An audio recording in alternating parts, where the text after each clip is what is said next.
Александр Дугин – 62-летний российский ученый-философ. Он прожил всю жизнь в Москве, в молодости был антисоветским диссидентом, а теперь известен во всем мире, во всяком случае в англоязычной прессе, как, цитирую, «мозг Путина». Но здесь, в России, он не политическая фигура, а, опять же, философ. И его идеи глубоко оскорбительны для некоторых людей.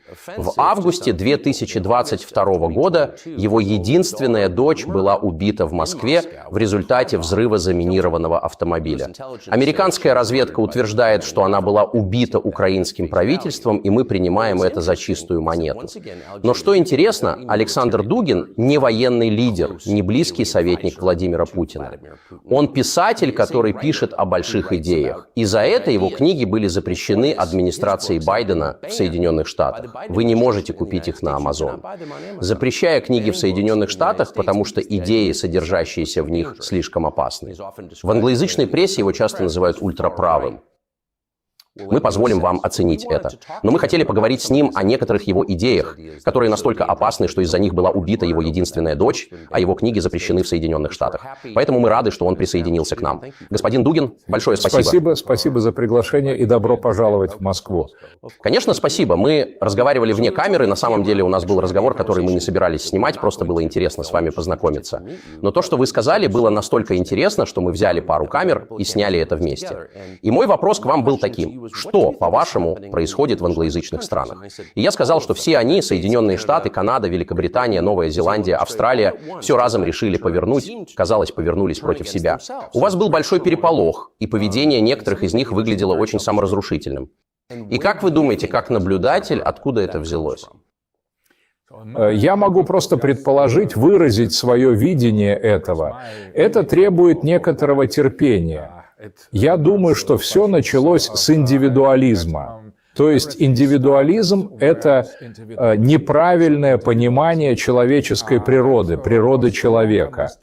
Когда вы отождествляете индивидуализм с человеком, с человеческой природой, вы обрываете все связи со всем остальным. Таким образом, у вас возникает совершенно особое представление о субъекте, философском субъекте, как об индивидууме. И все началось в англосаксонском мире с протестантской реформы и с номинализма. До этого номиналисты считали, что не существует идей, есть только вещи, только индивидуальные вещи. Так что индивид – это было ключевое и остается ключевым понятием, которое было поставлено в центр либеральной идеологии. А либерализм, в моем понимании, это своего рода историко-культурный и политико-философский процесс освобождения индивида от любого рода коллективной идентичности. Коллективной или которая выходит за рамки индивидуальной. И это началось с отказа от католической церкви как коллективной идентичности, от империи, Западной империи как коллективной идентичности. Затем это был бунт против национального государства как коллективной идентичности в пользу чисто гражданского общества. После этого произошла большая борьба XX века между либерализмом, коммунизмом и фашизмом. И либерализм снова победил. А после распада Советского Союза остался только либерализм. И Фрэнсис Фукуяма правильно заметил, что больше нет никаких идеологий, кроме либерализма.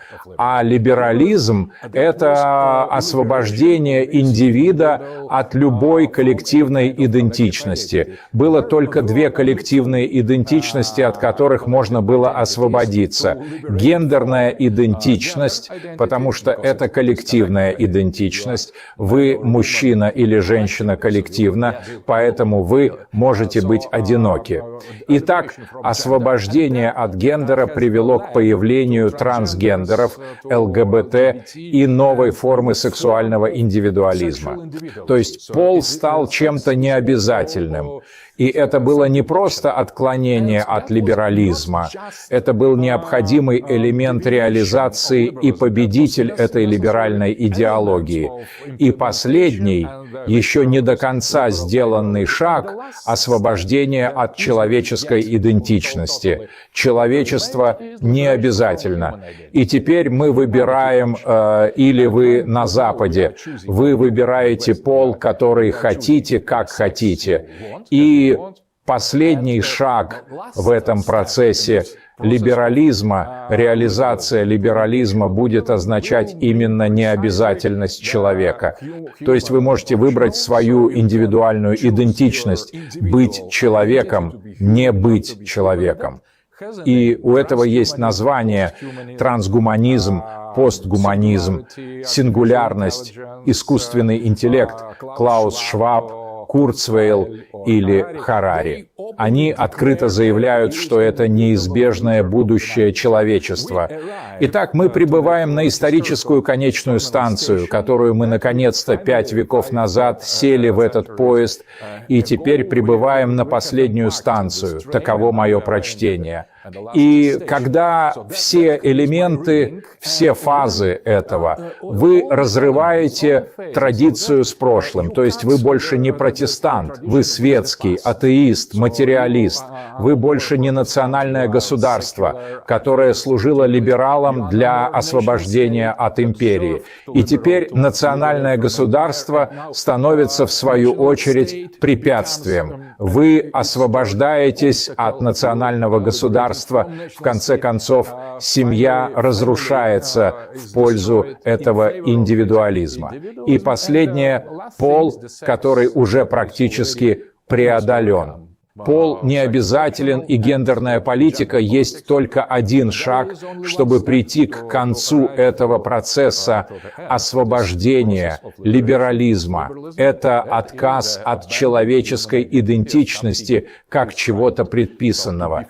Итак, быть свободным, быть человеком, иметь возможность выбирать, быть или не быть человеком, и это повестка дня, политическая, идеологическая повестка завтрашнего дня. Вот почему, как я вижу, англосаксонский мир, о котором вы спрашивали, я думаю, что это просто авангард, одно слово этого процесса. Потому что все началось с англосаксонского эмпиризма, номинализма, протестантизма. И теперь вы впереди, как англосакс, более преданный либерализму, чем любой другой европеец. Так что то, что вы описываете, явно происходит, и это ужасно. Но это не то определение либерализма, которое я имею в виду, когда называю себя, как мы говорим в США, классическим либералом. То есть вы считаете, что либерализм – это свобода личности и выбор от рабства, верно? Так что в моем детстве мы представляли себе варианты. Индивидуум, который может следовать своей совести, говорить то, что думает, защищать себя от государства, против статизма, тоталитаризма, воплощенного в правительстве, против которого вы боролись в советском правительстве. И я думаю, что большинство американцев думают именно так. В чем же разница? Очень интересный вопрос. Я думаю, что проблема заключается в двух определениях либерализма. Есть старый либерализм, классический либерализм и новый либерализм. Так вот, классический либерализм выступал за демократию. Демократия понималась как власть большинства, консенсуса, индивидуальной свободы, которая должна как-то сочетаться со свободой других. И вот теперь мы имеем совершенно следующую станцию, следующую фазу – новый либерализм. Теперь речь идет не о власти большинства, а о власти меньшинств. Речь идет не о свободе личности, а о вакеизме. То есть вы должны быть настолько индивидуалистичны, что должны критиковать не только государство, но и старое понимание личности. И теперь вам предлагается освободиться от индивидуализма, пойти дальше в этом направлении. Так, однажды я разговаривал с Фукуямой, Фрэнсисом Фукуямой по телевизору, и он сказал, что раньше демократия означала правление большинства, а теперь это правление меньшинства против большинства. Потому что большинство может выбрать Гитлера или Путина, поэтому нам нужно быть очень осторожными с большинством, и большинство должно быть взято под контроль, а меньшинства должны править большинством. Большинство — это не демократия, это уже тоталитаризм. И сейчас мы говорим не о защите свободы личности, а о предписании быть бодрствующим, быть современным, быть прогрессивным. Это не ваше право быть или не быть прогрессивным. Это ваш долг — быть прогрессивным, следовать этой повестке. Итак, вы свободны быть левым либералом, вы не более свободны быть правым либералом, вы должны быть левым либералом, и это своего рода долг, это предписание. Итак, либерализм на протяжении своей истории боролся против любого рода предписаний и теперь, в свою очередь, стал тоталитарным, предписывающим, а не свободным, каким он был. А вы считаете, что это было неизбежно, этот процесс? Это всегда должно было произойти? Я думаю, я вижу здесь некую логику, причем логику, которая не является просто извращением или отклонением. Вы начинаете с одного, вы хотите освободить личность, когда вы доходите до точки, когда это возможно, это реализовано, значит, вам нужно идти дальше. И вы начинаете освобождаться на этот раз от старого понимания личности в пользу более прогрессивной концепции. Так что вы не можете остановиться на этом, таково мое видение. Поэтому, если вы скажете, что предпочитаете старый либерализм, они скажут: прогрессисты. Они скажут, что дело не в старом либерализме, а в фашизме. Вы защитник традиционализма, консерватизма, фашизма. Так что остановитесь здесь. Либо будьте прогрессивным либералом, либо с вами покончено, либо мы вас отменим. Вот что мы наблюдаем.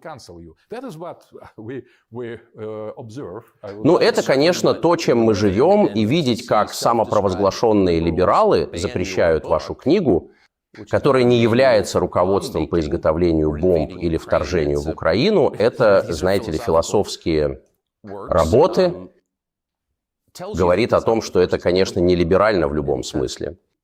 Однако мне интересно, когда вы достигаете точки, когда человек уже не может освободиться ни от чего, когда он просто перестает быть человеком, какой следующий шаг после этого?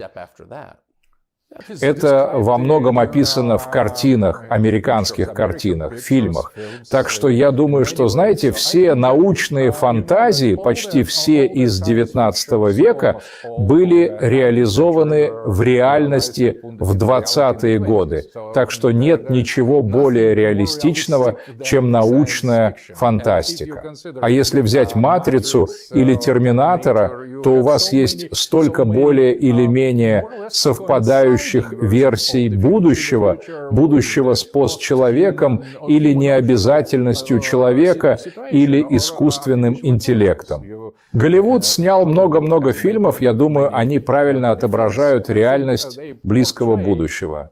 Так, например, если мы рассматриваем человеческую природу как своего рода разумных животных, то вы могли бы, теперь с нашими технологиями, вы могли бы производить их, так что вы могли бы создавать разумных животных или комбинировать их, или конструировать их и искусственный интеллект, сильный искусственный интеллект, нейронная сеть, плюс огромная база данных — это своего рода король мира, я бы сказал, который мог бы не только манипулировать, но и создавать реальности, потому что реальности — это просто образы, просто ощущения, просто чувства. Поэтому я думаю, что постгуманистический футуризм — это не только реалистическое описание очень возможного и вероятного традиционного будущего, но и своего рода политический манифест. Так что это не то, чтобы выдавать желаемое за действительное, и тот факт, что у вас нет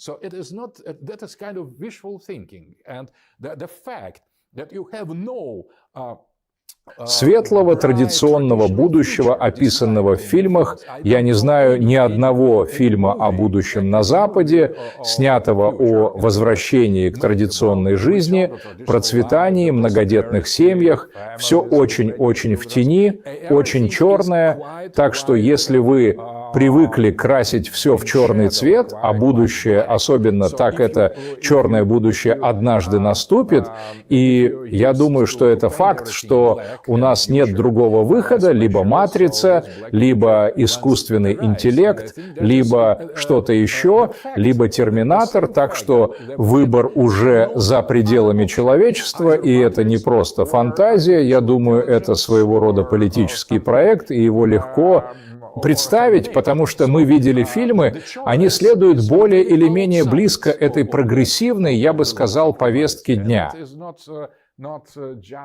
Fantasy, I think. That is a kind of political project. It is easily imagined because we have seen the films. They follow more or less close to this progressive, I would say, agenda. Итак, я не задавал вам вопросов о России или российской политике и не собираюсь, потому что мне кажется, что так интересно увидеть вашу точку зрения на страны, в которых вы не живете, потому что мы получаем представление, как мне кажется, от взглядов посторонних. Мой последний вопрос к вам. Как вы объясняете замеченный мною феномен, когда на протяжении более 70 лет группа людей на Западе и в Соединенных Штатах, либералы, эффективно защищали советскую систему и сталинизм, а многие лично участвовали в сталинизме, шпионили для Сталина, поддерживали его в наших СМИ. В 2000 году они любили и Бориса Ельцина, потому что он был пьян, но в 2000 году руководство этой страны сменилось, и Россия стала их главным врагом. Так что после 80 с лишним лет защиты России они ее возненавидели. Что это было? Почему произошла такая перемена? Я думаю, что, во-первых, Путин традиционный лидер, поэтому Путин, придя к власти, с самого начала начал выводить нашу страну, Россию, из-под глобального влияния, поэтому он начал противоречить глобальной прогрессистской повестке дня, а эти люди, которые поддерживали Советский Союз, они были прогрессистами и сейчас являются прогрессистами. Поэтому они почувствовали, что теперь они имеют дело с человеком, который не разделяет эту прогрессистскую повестку дня и который пытался и с успехом восстановить традиционные ценности, суверенитет государства, христианство, традиционную семью, что не было заметно с самого начала извне. Но когда Путин все больше и больше настаивал на этой традиционной повестке дня, я бы сказал, на особенности и специфике русской цивилизации, на каком-то особом типе видения мира, который имел и имеет сейчас очень мало сходства с прогрессистскими идеалами. Поэтому я думаю, что они обнаружили, они определили в Путине именно то, чем Путин является. То есть он своего рода лидер, политический лидер, защищающий традиционные ценности, поэтому совсем недавно, год назад,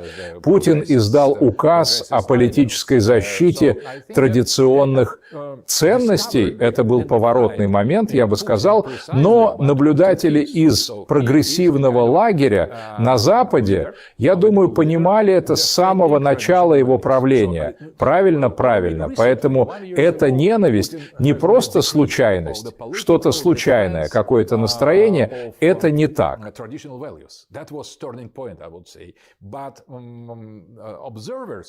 From the progressive camp in the West, I think they have understood that from the beginning of his rule correctly. So this hatred